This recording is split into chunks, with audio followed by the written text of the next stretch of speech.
Full of hope now, right? Okay. This is the part where we're going to start recording. So everybody behave. The only issue we've got from registration is Bill Dankus in here. He'd be the guy without a name tag. No? Okay, he must be a crossover from the gun violence thing. So we're going to leave that alone.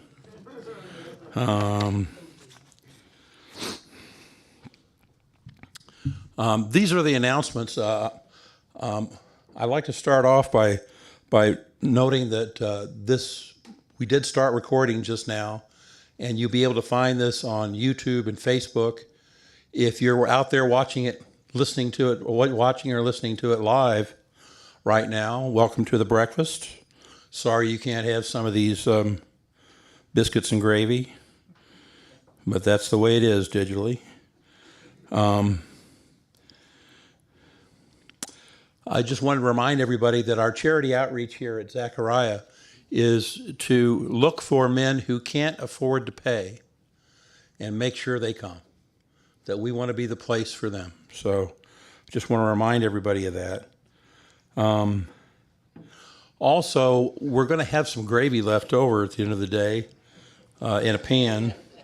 And I'm wondering, is there anybody here who's responsible for some other meal that benefits the church or benefits somebody that can use that gravy? Is there anybody that loves biscuits and gravy so much that they're going to say, yes, I've got something in mind? Just want to let you know it's there. And I don't want to take it home. My wife will never let me hear the end of it if I take home a bucket of gravy. So if there's nobody out there that's got a food pantry or another meal somewhere that can use it, yeah. I work with the homeless, and I got a guy's cell phone number. I can bring you down there afterwards. Fantastic. Thank you. That's what we wanted. And as you know, that's our special outreach. I work with SOS Tempe Cats on Thursday. Fantastic. We have a fundraiser coming up for the Catholic Renewal Center. There's some brochures out in the foyer there. It's coming right up, so you might want to take a look at that so you can get in before it closes up. Our next Zechariah Prayer Breakfast is going to be on October 28th. We'll be looking at the Whiskey Wednesday men's group from St. Clair Parish, and that will finish out our year of focusing on men's groups that are doing good things for men.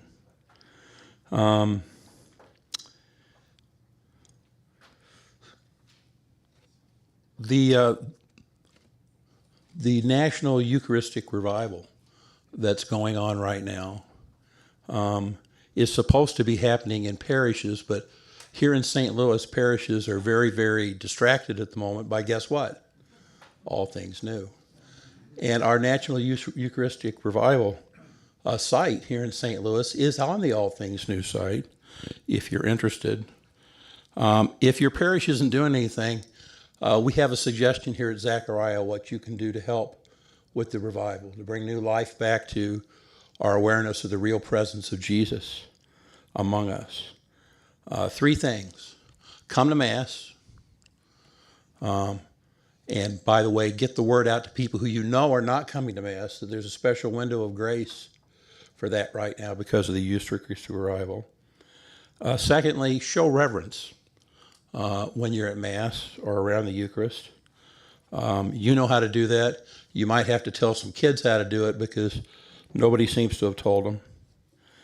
And third, pray. Be prayerful at Mass, because the idea is that we all become closer and deeper in the real presence of Jesus. And there's some of our brothers and sisters that really need our prayers to do that as well. Okay, let's see. Don't take the badges home. I'd like to stop before we get done with the announcements and recognize our musicians. I think we already did. Thank you, guys. Thank you, guys. Our meal helpers, who look like they may have ghosted out at the moment, are Mary Groshek, Kathy Whitlock, Kathy Brenton, and of course our meal czar, Brian Westridge. Jeff has the tech set up and hospitality, and that's as far as I'm going to go. We're going to go ahead and get started. I'm really excited with what we've got going today. We're going to be learning about the Community of Transcendent Men, CTM for short. And Father Larry Huber, who was one of the founders, is going to tell us, and he brought along Ken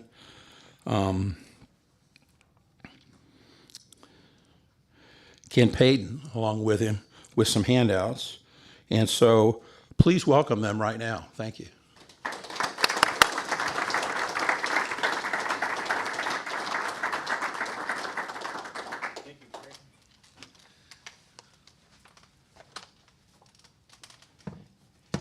First of all, thank you for allowing us to come here. The Community of Transcendent Men has been around for 5 years. Maybe we're on 6 now. I don't know. But anyway, so we thought it'd be good to give a quick bio on who we are. So I want to invite Kent to come up and tell us about his Texas background there. So come on, Kent. Okay, so I'm new to the area, and I am from Texas, but I'm not so new that I'm not intimidated that Zip is in the audience here. I've heard him speak. So when I came here, I came up to be with my oldest son, who came up here to do some studies, and his family. And I left Texas, and I'd been there for more than 60 years. To be with him because he didn't have any family up here other than his immediate family. So the first thing I did is I found the church closest to where we moved to, and I didn't know where to move to. We live in Festus, and that's where Jacob's Hospital is, so I wanted to be close to him and his family. So we moved there. We went to Our Lady Parish there in Festus, and I met some guys. They immediately asked me if I'd heard about an Acts retreat, and I said, oh yeah, in Texas, I'd been on 11 of them, and so they invited me to be on team, even though I didn't know a soul, and I got to know them, and through them, I got to know Father Huber and his story, which he'll tell, but I'll back up to a little bit of my story in Texas. In 1993, I was 39 years old. I was the father of 2 sons. One was 8 and the other was 5. And I had a little bit of an inkling of what it was to be, what being a father was supposed to be, but I wasn't doing it. I wasn't doing it right. And one of my dear friends, Baptist guy, invited me to go to a Promise Keepers meeting. I had no idea what that was. So I asked Monsignor Broderick, my pastor, what do you think about that? And he goes, well, I wouldn't go. But I said, well, I think I will. So me and 11 Baptists got in a van. And we drove all the way straight to Boulder, Colorado. And the next morning we got up and we were walking to the stadium. It rained like cats and dogs on us. But we got in there, and what I found, I walked into the stadium, there were 55,000 men in this stadium. And for the whole day, they were singing and praying like these guys. And there was one after another gifted speaker, all of them evangelical Christians. And at one point, I thought, I've never experienced this. Why not? So afterwards, on the way home, everybody slept on the way home because we drove straight through. But I never did sleep because I kept thinking, what am I going to do? This was fantastic, and I've never experienced this, and I've been a cradle Catholic all my life. And that set me on a course to, I started a men's group of Promise Keepers. We met on Saturdays. We sang our prayers, and it was great. I then started learning the faith because I wanted to know, why haven't I seen this kind of worship? And I was really kind of at a crossroads. Should I be Catholic? Should I not? And so that set me on about a 20-year learning expedition where I learned the faith. And thankfully, Pope John Paul was in the papacy. We were having tremendous amount of Protestant pastors join the church and telling their story. And all of these very educated, very informed men, mostly men, were leaving their source of income, all of their friends, and their reputation to join the church.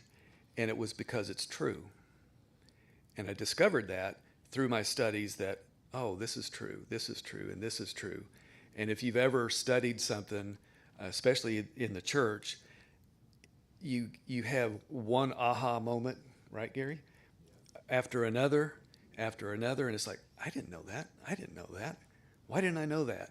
So that put me on a course with my sons to teach them the faith, to teach them the whys.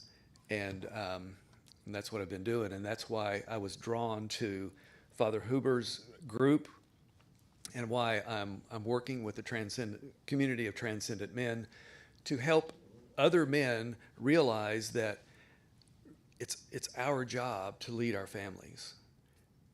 And if we will do that, when men get involved, things happen. And I've watched that, and I've got a huge story. So I'll just stop there and turn it back over to Father. Okay.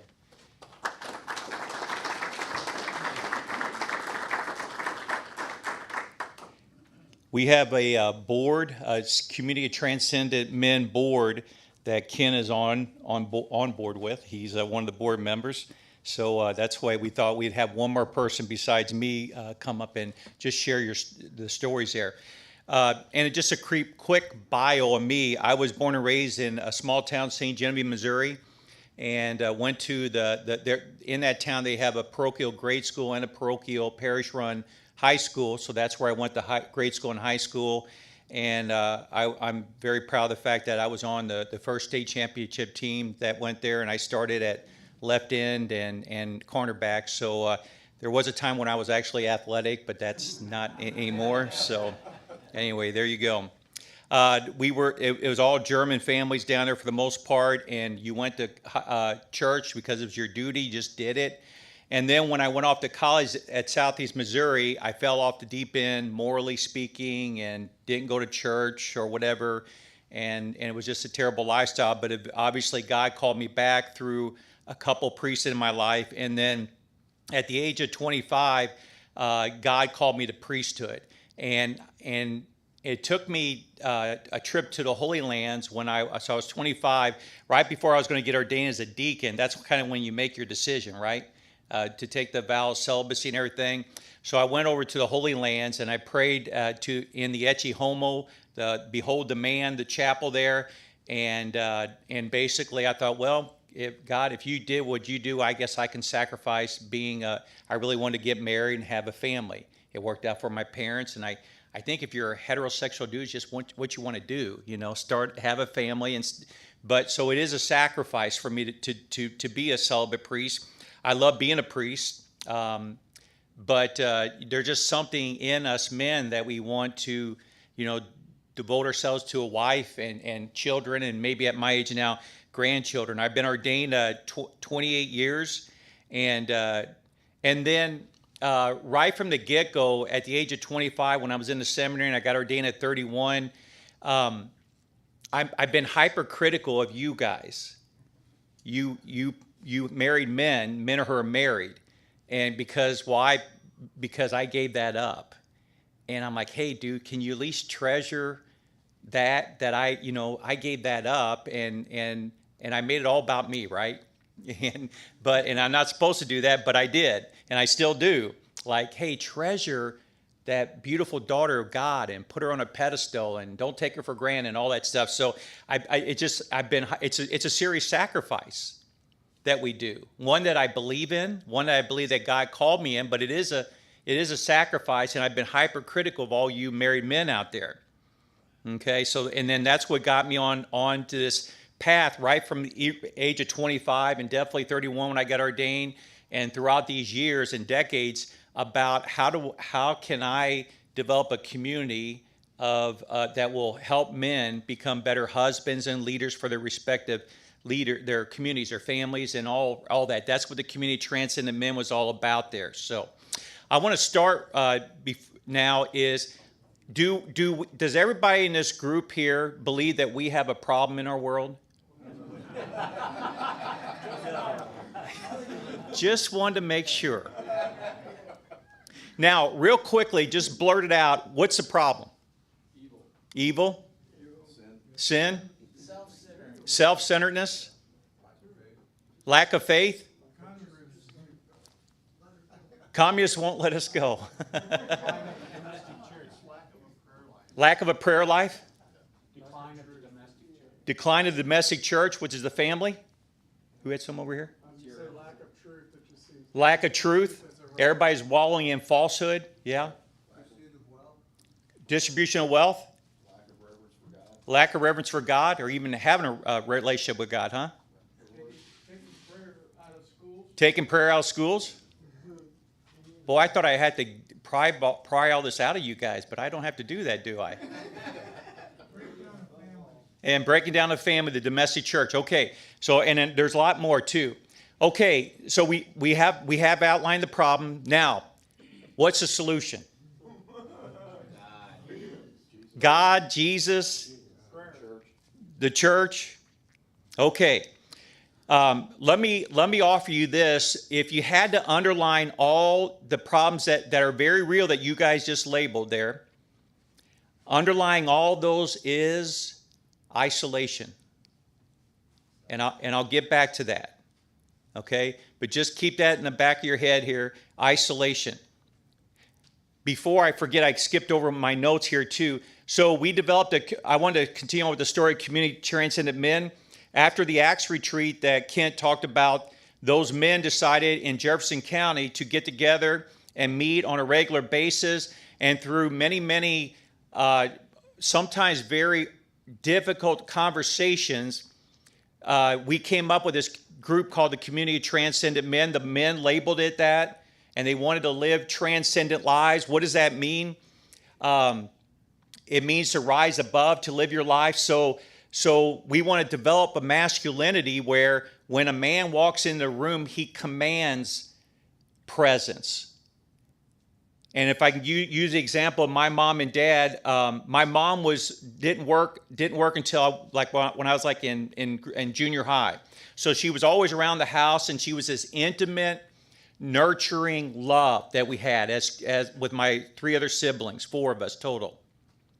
And then my dad came in after work. He sold cars down in St. Genevieve. And after work, he came in, and all of a sudden there was this new figure, this transcendent figure. And he represented transcendent love for all us children. And my dad was a hammer. My mom would always say, wait till your dad gets home. And he was a hammer, but we never doubted that man loved us. And that's the key there. And so mom and dad represented 2 loves, the intimate, ever close love and that transcendent love. And to show you what a transcendent figure my dad was for me as the oldest son, I remember one time, I still remember this, we were talking in the parking lot in St. Genevieve after Mass. And Dad was talking to Wayne Fallard, who's like 6'8". And I remember looking, and I'm like, wait a minute.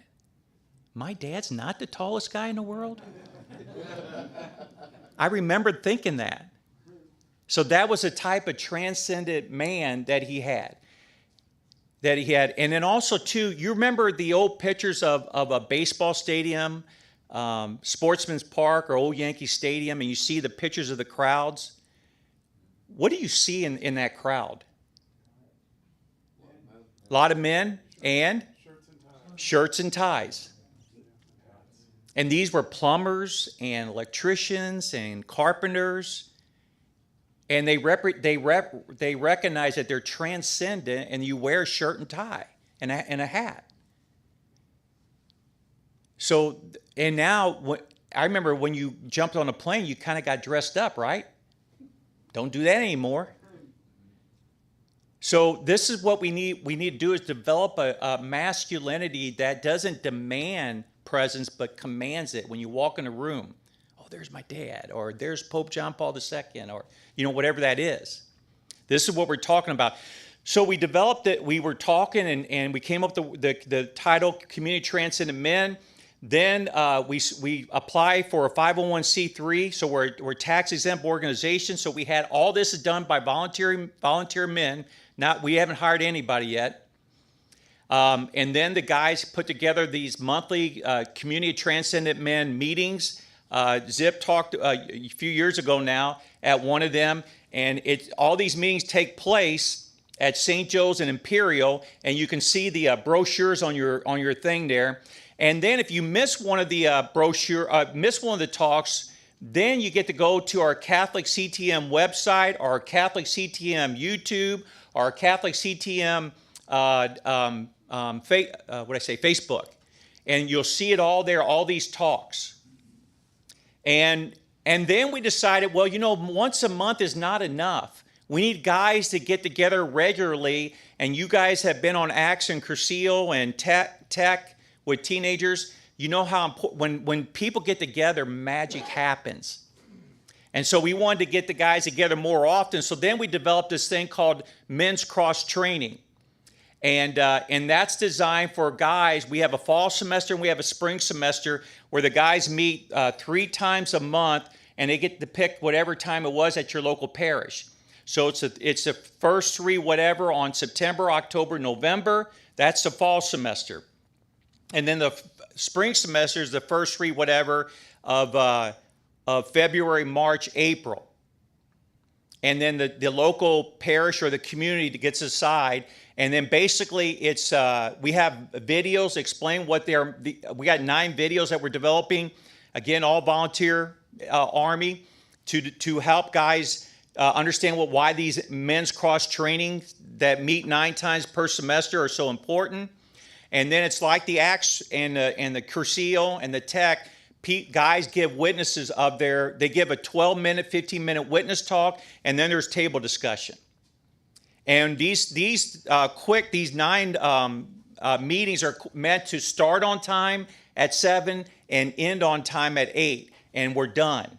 It's very time sensitive so that you men can say to your wives or whatever, hey, I just got to get my Jesus masculinity for an hour, and I'll be back to help put the kids in bed or whatever it is. So those are men's cross training. Again, Catholic CTM. You look at our website, our Facebook page, and then our YouTube channel. I think we might have even an Instagram. I don't know. I don't do that. But anyway, so that's it right there. Okay. Now, so we know what the problem is, and I just mentioned to you that underlying all that is isolation. And then I asked you, what's the solution? And would it make sense to get rid of that isolation? First of all, this book called Awake Not Woke, I would highly recommend to read. Just skip the whole book and read. I hope this lady's going to think I'm, but it's a really wonderful book. The last 3 chapters in this book is a really wonderful book. And it basically, what is the solution here? And she's got the last chapter, City of God, and then the family, and then the person. So she reminds us, this lady, this very devout Catholic lady, that our problems are not political. If you're like me, I get swooped up in the politics, and it's theater at best. We know that Joe Biden and Donald Trump are not going to fix anything. They're not. only one guy fixes things, right? And that's Jesus. So this is a spiritual battle that we're in. And we live in a world where there is a cosmic battle that we're fighting, and there's no middle ground here. There's good, there's evil, there's God, and there's Satan. There's no middle ground. And we live in a culture that think, well, there is a middle ground. And I highly recommend, just last night, I saw the movie Nefarious. I had no ambition to see that movie. I don't know, but I thought, well, if it pops up on whatever, then I might watch it. Well, that's exactly what happened. I went to visit a couple. It popped up, and it was fantastic. I couldn't believe the acting, and it was just fantastic. It outlined the real battle between good and evil, and that's what we're in. We are in a spiritual and moral battle here. And God in his infinite wisdom has given us men an opportunity to do our small part to fight the battle. That's the key here. From the beginning of Genesis, we see that evil is behind all sinfulness, right? How do we believe that? Who's the guy that shows up? Satan in the form of a serpent, right? And right from the moment, we know that there's this cosmic battle. The Bible tells us that right from the beginning. And then I'm going to draw your attention to the book of Judges. This is chapter 6 and 7.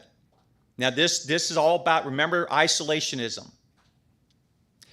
As you know, when the 12 tribes of Israel entered the promised land led by Joshua, who had these military battles, they all divvied up the land, and each tribe had their own section of land, and they were run by a loosely confederation of judges until they got the first king. And who's the first king of Israel? Saul, that's right. Saul, and then who's the second one? David, and then Solomon. Okay. So until that happened, all three of those guys united the 12 tribes of Israel. Saul, David, and Solomon. But until then, they were run by judges. And one of those judges was this guy named Gideon. In Judges 6 and 7, God asked Gideon to put together, to fight against Midian, and the Midianites, along with a couple other groups, were invading Israel, the 12 tribes, during the produce, and they would leave the Israelite tribes destitute. So God catches up with Gideon, and he's in a wine press threshing the wheat. Why in the world would you be in a wine press threshing the wheat? Because you're ducking, you don't want the Gideonites to see you. Otherwise, you need to be up on top of a hill and let the wind blow, right? And so this makes his job even harder. So God catches up with him, and God says, I need you to go and fight the Midianites. And so just lost it here. I guess I can, okay, good. So what does God do then, or what does Gideon do? He collects his army. He starts sending out all the 12 tribes of Israel. And if you remember, they all get together, and there's 32,000 of them. They get together, and God says, time out. That's too big of an army. When you win, you're going to think you did it. So I need you to weed out this army. And so what does God say to Gideon? Ask anybody who's fearful. And there were basically 22,000 people say, yeah, I don't want to fight this. I'm done. Okay, get out of here. And so now we're down to 10,000. God said, too many. Go down there and have them lap up take them down the creek, and anybody laps sticks their face in the river and laps it up like a dog. That's indignant. They're out of here. But a person raises their hand and laps it that way, that's okay. And it got down to 300. And Gideon's like, wow, we're going to fight this. And this, by the way, this is not the Battle of Thermopylae either. It's not that. So Gideon's like, wow, we're going to fight with this, right? Yeah. And now that when you win this battle, you'll know it's me doing it, God says. So what happens? Gideon goes in with 300, fights the battle, wins the battle. And it's God doing this. So now, there's a lot of moralism that you can get from this. If you're going to fight a battle, don't do that by yourself. Remember what isolation is all about? It's the underlying thing behind all these problems. If we're going to go out and fight an authentic battle, we need to form an army. And that's what the Community of Transcendent Men is all about. And I assume that's what Zechariah Prayer Group is all about, forming an army. Satan is too big, too cunning. You cannot form an army. You cannot fight him by yourself. And let me offer you another book here. This ties into this wonderful book called, little booklet, it's not very thick, right? It's called From Christendom to Apostolic Age. How many has heard about this book? Oh, okay. Highly recommend this book. It tells you how you're supposed to fight the battle today. Basically, Monsignor Shea says he divides our church history into three parts. The first part is the apostolic period. That's the time of Jesus till Constantine. In 313, he was the Roman emperor that converted to Christianity. Now, in that 300 years, the church was a persecuted church, right? But it grew. How in the world did the church do that?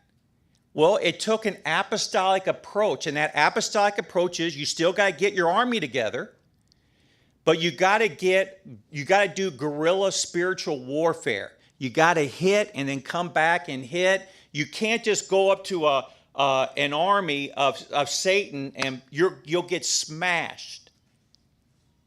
You can't do that.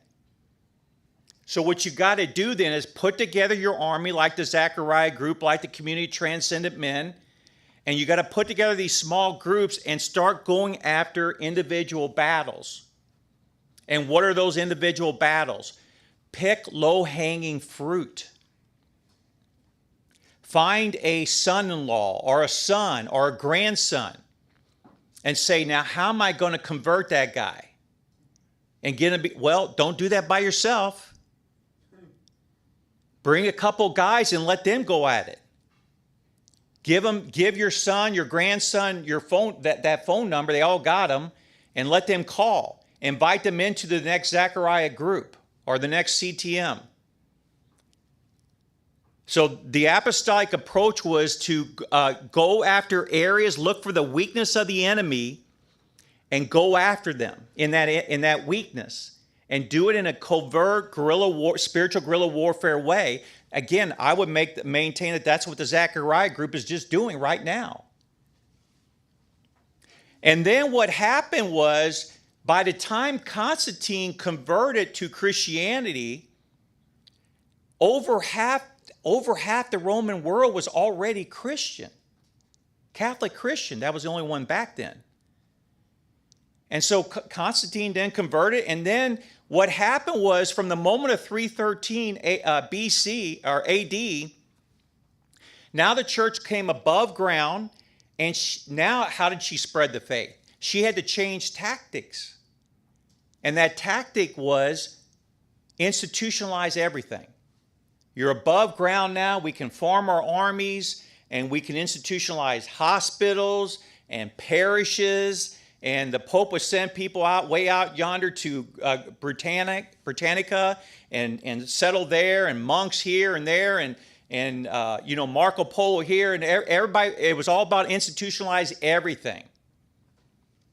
And it worked. It spread the faith from one generation to another, and it spread it horizontally too. Well, somewhere in the 20th century, we are no longer in Christendom anymore. Some people would say it's as early as 1920s, which is what this lady says. Father Monsignor Shea doesn't say specifically when, but somewhere in the 20th century, we are no longer in Christendom anymore. We're back to apostolic age.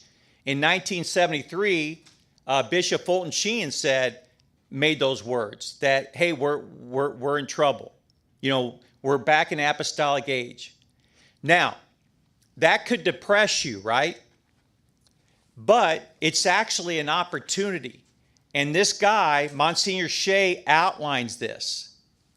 That you can go ahead and be depressed that we're back in apostolic age and that we're living in hedonism and sodomy galore and transgender this and that. You guys remember a Roman emperor named Caligula? He was a transgender dude, wasn't he? He was crazy, okay? So we transgender, that we've seen that before. The lack of respect of marriage, we've seen that before. I remember Claudius, the emperor, who was actually a pretty good emperor, but he also brutalized the church. He was begging Roman men to get married. We need Roman citizens. Please get married. So we're back to that era. And what were the Roman men doing instead of getting married? They were sodomizing each other in the bathhouses. So we're back to that era. I just saw a statistic where it looks like 20% of our young people are involved. They believe that they're somehow transgender, LBQ, whatever it is. 20% from 28 years or less. So that's what we're dealing with. Now, again, we can feel sorry for ourselves, or we can change tactics. Another classic example of this is there was a guy, father, oh man, he was a Chicago sociologist back in the 60s and 70s. I'll get it later. Andrew Greeley, that's it. So he was a sociologist, and based on science, that if you lived in the 50s and 60s and 70s and you wanted your grandchildren to be baptized Catholic, guess what you had to do with your children? You had to send them to a Catholic school. And it worked when you're dealing with Christendom. But we're no longer in Christendom anymore. So those same institutions, hospitals, St. Vincent de Paul's, that used to work, they don't work anymore. They work tremendously well in Christendom, but we're not in Christendom anymore. We're in apostolic age. So we got to go back to an apostolic age approach, and that's what Monsignor Shea points out. And really, that's what you guys are already doing with the Zechariah group. And I would tell you that's what we're doing with the Community Transcendent Men. We're going back to an apostolic approach where we have these small groups and all over the diocese, and we will that's how we're going to most effectively fight this evil that we're dealing with. And that means that getting rid of these isolationism that's going on. And let me now draw your attention to isolation. Is it a real problem? Yes. And it's been a problem for a long time. Since the revolutionary, the industrial revolutionary thing that happened in Europe and in this country, people would leave their hamlets, their little small communities, and go into the city. Now think about that. You're a father, and before you would raise your family with the aunts and the uncles and the grandparents and the neighbors, and you would know them in these little hamlets, and now they leave all that to go into the big cities with the Industrial Revolution happening. So the isolation started even back then. And then I heard this question once before: what's the worst thing that ever happened to neighborhoods? Anybody want to guess on that one? Air conditioning. Now, I don't know about you, but I like air conditioning. But the beauty about air conditioning is that it keeps us gives us comfort. But the bad thing is it starts that process that now we're not talking to the neighbors on the back porch. And I'm thinking, especially when you grew up in South City there, right? In those 2-story flats, you had to get out of those things and talk to your neighbor. So then we have more isolation. And then you throw in cable TV and satellite TV, and now we got more isolation. And then 2007, something happened to our culture. iPhones. Now we got even more isolation. And when I got ordained, I made a pact with God. Okay, God, well, if you're going to call me to this priesthood, I'm an uber extrovert. The Myers-Briggs, they extrovert, introvert. There was not another line for me for extrovert. I was off the edge. And I said to God, well, God, I need to have a family. It's in my blood, it runs through my veins. And God said, okay, your family will be your parish. And that worked. When I was at Our Lady Queen of Peace in House Springs and St. Joe's in Cottleville, it worked. And when I got to St. Joe's in Wentzville, something happened.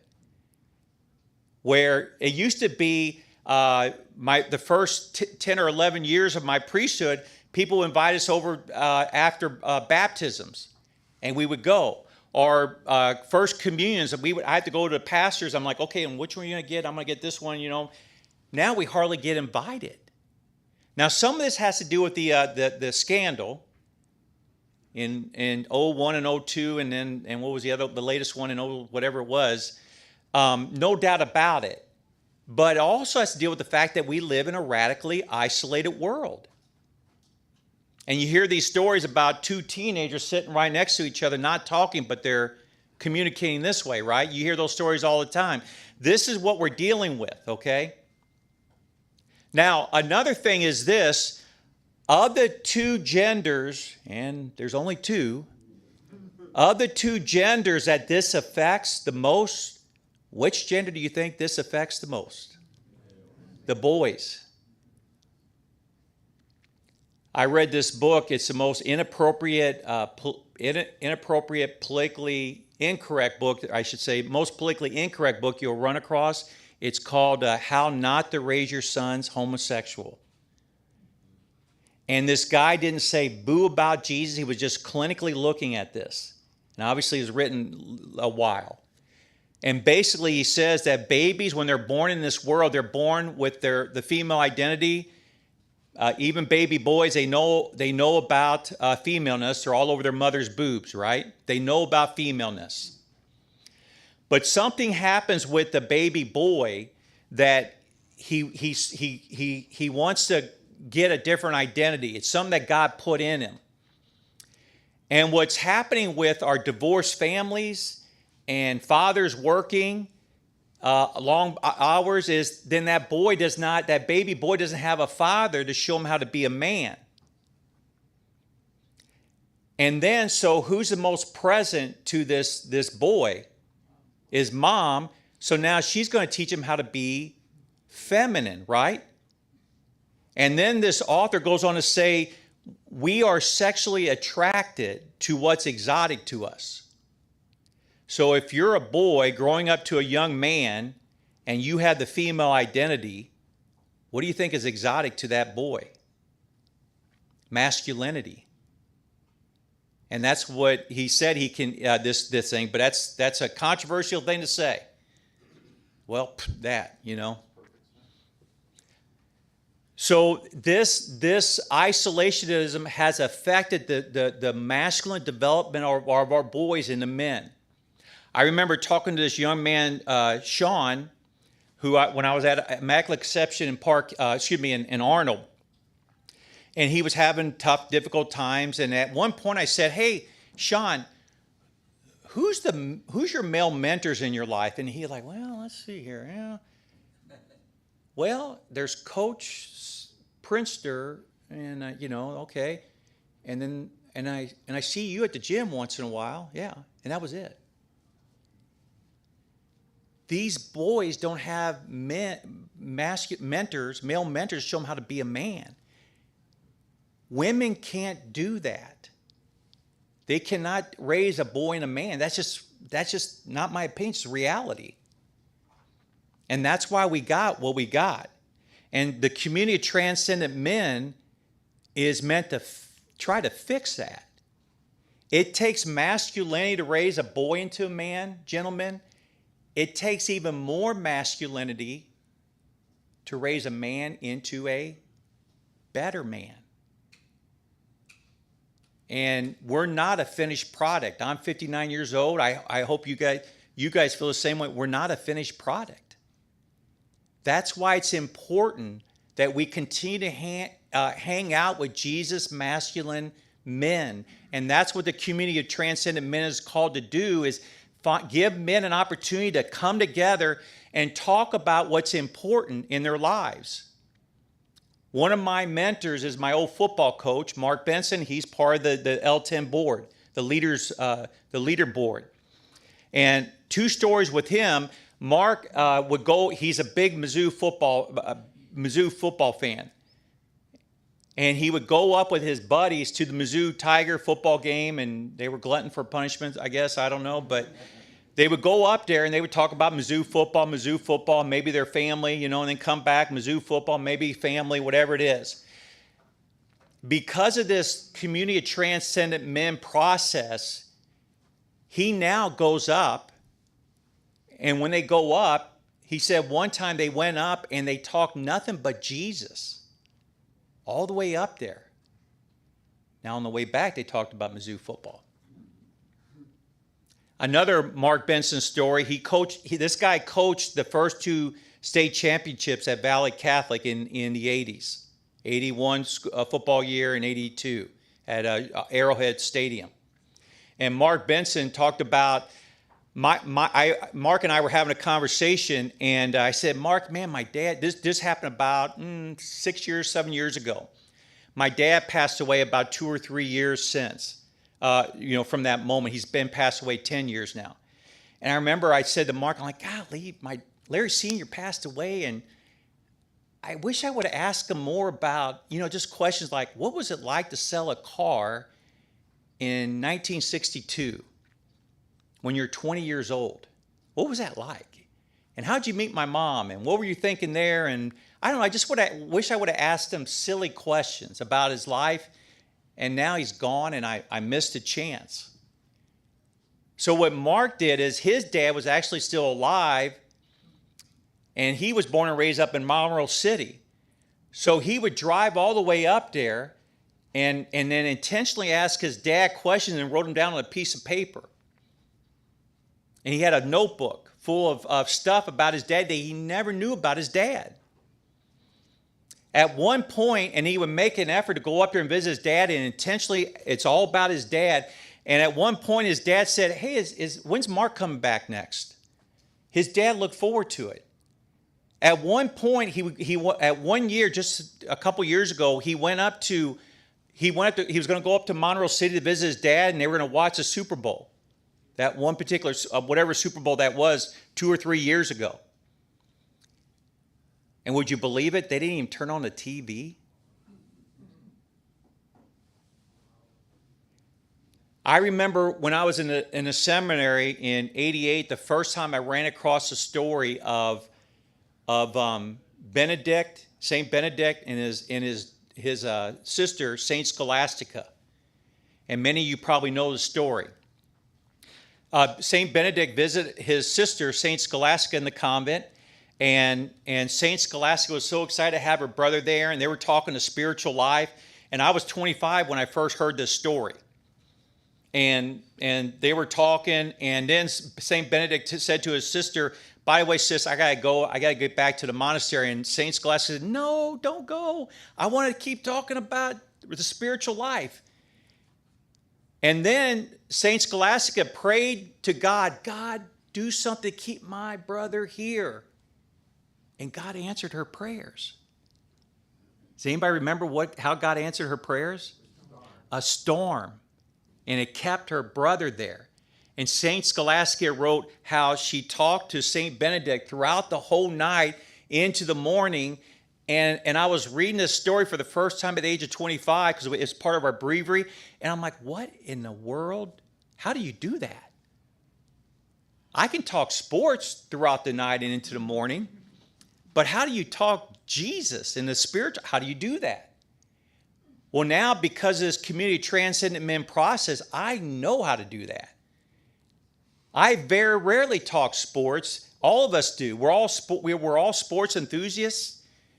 And we all got political, strong political views, but that's silly. That's theater. We men need to learn how to talk Jesus. And how do we do that? We hang out with other men who are Jesus-minded. And then the other thing that we're big on is knowledge to wisdom. Our young people have more information than we ever had with this silly phone, right? That I got in my pocket, by the way. And they think that's wisdom. That's not wisdom. That's knowledge. Knowledge is what you know. Wisdom is how you grow. And it makes sense that older people have more wisdom because it comes through life's happenings and experiences, through struggles, and then you gain wisdom from that. But you need mentors to help you with this. There was a situation where a priest, he's kind of controversial priest, so I won't tell you who his name is, but I will tell you this thought that he came up with that's really good. He said, our young people go through the same losses that we did when we were their age. But you know what the difference is? They don't have any mentors to help them glean all that wisdom from that loss they just went through. And what is happening to them? They're just bitter and angry and turn into addictions. That's what they're doing. I was playing golf in Raleigh, North Carolina. I got a brother that lives out there. He was the guy, Jim, 85 years old. He lost his wife. And he's like, well, and his mindset was, and he's Catholic. He's a Southern Catholic. He's from Virginia. He's Catholic. I was shocked, And he's like, well, Father, we were talking throughout the round, and, well, Father, I'm 85 years old. I'm just going to retire. My wife, I'm a widow. I'm going to maybe date a little bit, and that's it. And I'm like, Jim, don't do that. You're 85 years old. You're the greatest treasure the church has. You got wisdom that these young people need to have. Don't retire. Get that out of your head. And so we exchanged phone numbers, and Jim texted me. He goes, I'm going to register at my local parish. He was going like 2 or 3 parishes over in Raleigh to this church that he liked. He said, I'm not doing it anymore. I'm registering at my local parish, and I'm going to get involved, and I'm going to try to get in the lives of these young people. Attaboy, Jim. You see, our young people don't even understand how valuable older men are. They've got wisdom. And quite frankly, younger people don't have enough wisdom. And it makes sense. You got to go through the pain and the suffering as gold is tested in fire. And then you need mentors to help you glean all that wisdom out of that pain and suffering. And again, that's what the community of transcendent men and these men's cross training are designed to do, is get older men together with younger men and put them together, and magic will happen.